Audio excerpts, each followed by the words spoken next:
One thing that stands out to me is just what's happening over on North Broadway, where the Castle community is being built with the restaurant.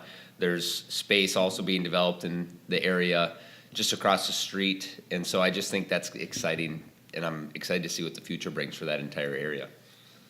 I think, locally with the DMC and everything, and there's a huge opportunity for growth in this town. And a large part of that growth is just people and startups and the places that they'll need for entrepreneurial creativity.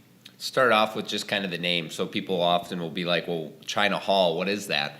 The building last used was for a China store where they sold China to people at the Mayo Clinic. And so that's where we got the name from, just tying back into that history. The person that had the store also then decided to turn it into China Hall for restaurants because he recognized that restaurants needed it. That then turned into Rochester Restaurant Supply for those that know that business here in Rochester. So we grabbed onto the name and we're calling it Offices at China Hall because there was a space on the second level of this building that's been vacant for a long, long time. Absolutely. We're situated in the conference room right now. The conference room is able to be rented by the people that are in the office spaces, otherwise be rented for private events or just private meetings if someone has a meeting in downtown.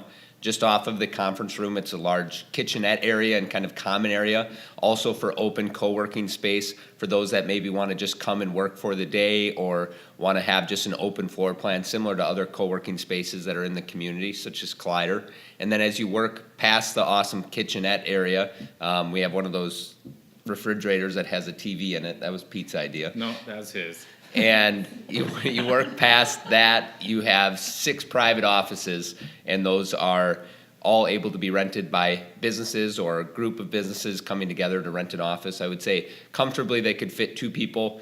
Getting a little tight, you could probably fit 3 if you wanted to, depending on the work schedules. And we have a total of 6. Then we do have that one last space in the back that I think we were talking about making into like a podcasting station. Yeah, it's still very fluid how this is going to develop out. We don't have any renters yet, so if you know anybody, let us know. But we're very open to using the space for events, using the space to just help with the entrepreneurial ecosystem that's being built here in Rochester with people with fun ideas wanting to activate space like we're doing. Yeah, it's right in the middle of downtown, so right across from the Bio Business Center. It's just kind of nice to be in the center of everything. Well, I've always been interested in trying to start a business. I've tried and failed a couple of times, but at first you fail, try again. I think that's the phrase. But so this was just the latest in my ideas. So. Yeah, after brainstorming with Pete all the different things we could do up here, we landed on this one, and I think that what excited me about it is just, 1, being able to tie in the history, 2, being able to activate a space that has not been used from what we can tell, probably the 50s. And 3, we were able to get a building owner that really believed in us and believed in our idea, and so that really helped springboard us into saying, let's make this happen. And so here we sit today.